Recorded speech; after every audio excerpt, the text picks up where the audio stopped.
নমস্কার বন্ধুরা, আমার কিচেনে আপনাদের সবাইকে স্বাগত। তো আপনারা কম বেশি সবাই ডিম খেতে ভালোবাসেন, আর যারা ডিম প্রেমী তাদের তো কোনো কথাই নেই। তো আজকে আমি ডিমের একটা দুর্দান্ত টেস্টি রেসিপি আপনাদের সামনে নিয়ে আসতে চলেছি, যেটা খুব অল্প সময় আর অল্প ইনগ্রিডিয়েন্টস দিয়ে তৈরি হয়ে যায়। তাহলে দেখতে থাকুন আজকের এই রেসিপিটা তৈরি করার জন্য এখানে একটা বোলের মধ্যে আমি 6টা ডিম নিয়ে নিয়েছি, মুরগির ডিম। এবার দিয়ে দিচ্ছি আন্দাজ মতো নুন, দিয়ে দেব হাফ চামচ গোলমরিচের গুঁড়ো, আর দিয়ে দিচ্ছি কাঁচা লঙ্কা কুচি 1 চামচ। যদি বাড়িতে ছোটরা খায় তো ঝালটাকে স্কিপ করে যাবেন বা অল্প দেবেন। তো এবার ভালো করে ফেটিয়ে নেব। একটা কাঁটা চামচ নিয়েছি, এর সাহায্যে আমি ভালো করে ফেটিয়ে নিচ্ছি ডিমটা ফেটিয়ে নেওয়ার পর এখানে একটা ফ্রাইং প্যান বসিয়ে নিয়েছি, আর এখানে দিয়ে দিয়েছি 1 টিস্পুন সাদা তেল। এবার দিয়ে দিচ্ছি বাটার,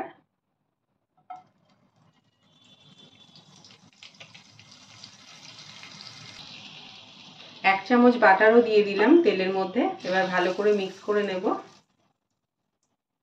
যাতে পুরো প্যানটায় লেগে যায়। এবার ফেটানো ডিমটা আমি দিয়ে দিচ্ছি একটু নেড়ে।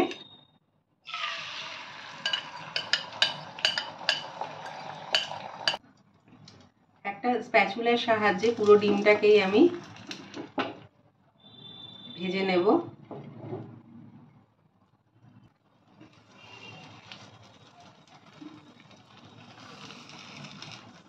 এরকম করে পুরো ডিমটা আমি অমলেট করব।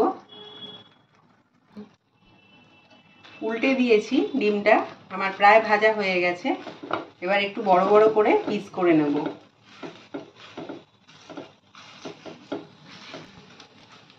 এরকম টুকরো করে আমি পুরো ডিমটাকে কেটে নিয়েছি। আবার আমি প্যানের মধ্যে 2 টেবিল স্পুন বাটার দিয়ে নিয়েছি। বাটারটা মেল্টও হয়ে গেছে। এবারে আমি দিয়ে দিচ্ছি রসুন কুচি, 2 টেবিল স্পুন রসুন কুচি আমি দিয়ে দিচ্ছি। একটু ফ্রাই করে নেব।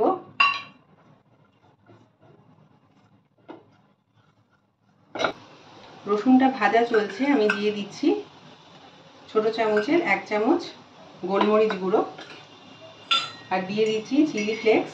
এই ছোট চামচ দিয়েই 2 চামচ দিলাম। ভালো করে মিক্স করে নেব। 2 চামচ দিয়ে দিচ্ছি কর্নফ্লাওয়ার,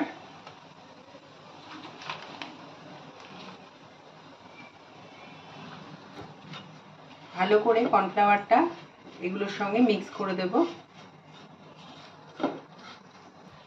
এবার আমি দিয়ে দিচ্ছি 1 কাপ দুধ, এটা বয়েল করে ঠান্ডা করে নেওয়া। ভালো করে মিক্স করে দেব। পরিমাণ মতো সামান্য নুন দিয়ে দিচ্ছি।